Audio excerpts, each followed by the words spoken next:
खासदार पार्थदादा पवार, जयदादा पवार, मंचावर उपस्थित आमचे सर्व सहकारी आमदार, जिल्हा परिषद, पंचायत समिती चे सर्व पदाधिकारी,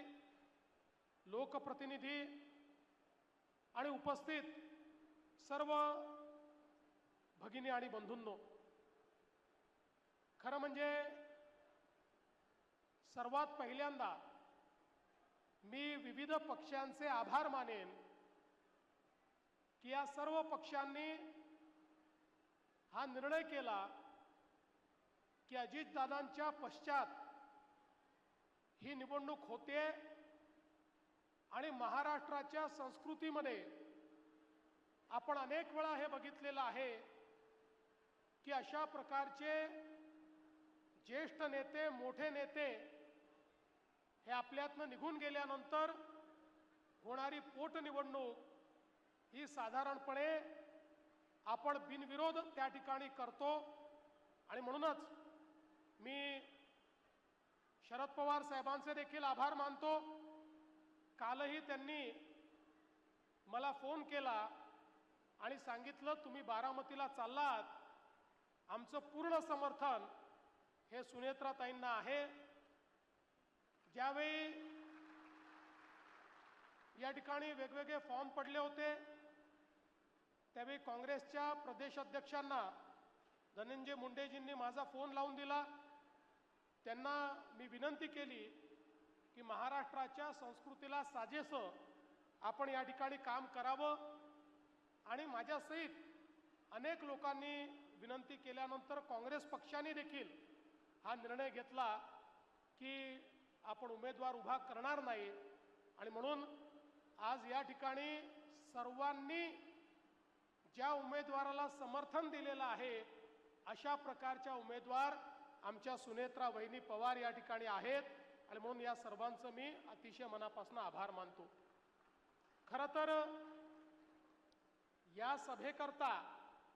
किंवा बारामतीमध्ये सभा घेण्याकरता माझ्यासहित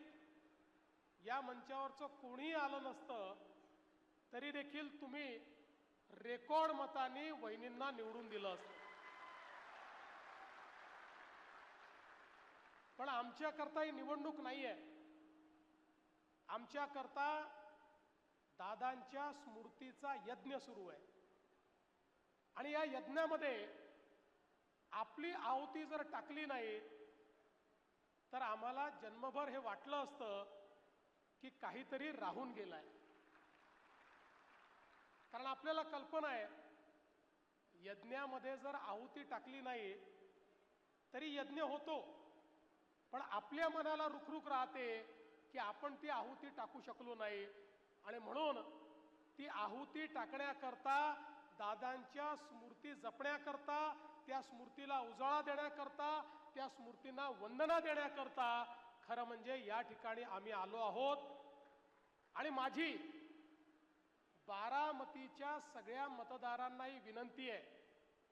आपल्यापैकी प्रत्येकाला माहिती आहे की वहिनी निवडून येणार आहेत, पण माहिती असल्यामुळे जर आपण या ठिकाणी मतदानाला जाऊन आपली मतदान रूपी आहुती ही दादांच्या स्मृतीला दिली नाही तर आपण करंटे ठरू। आणि म्हणून जसं रणरणत्या उन्हामध्ये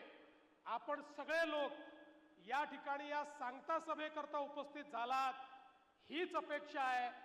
बारामतीतला एक एक व्यक्ती, माता भगिनी, युवा बंधू सगळे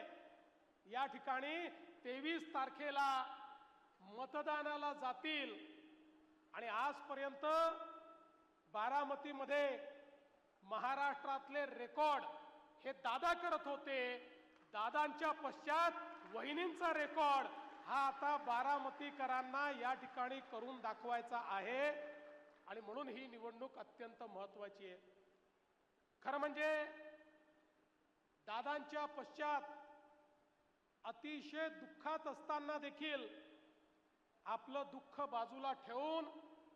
वहिनींनी पक्षाची आणि शासनाची धुरा सांभाळली।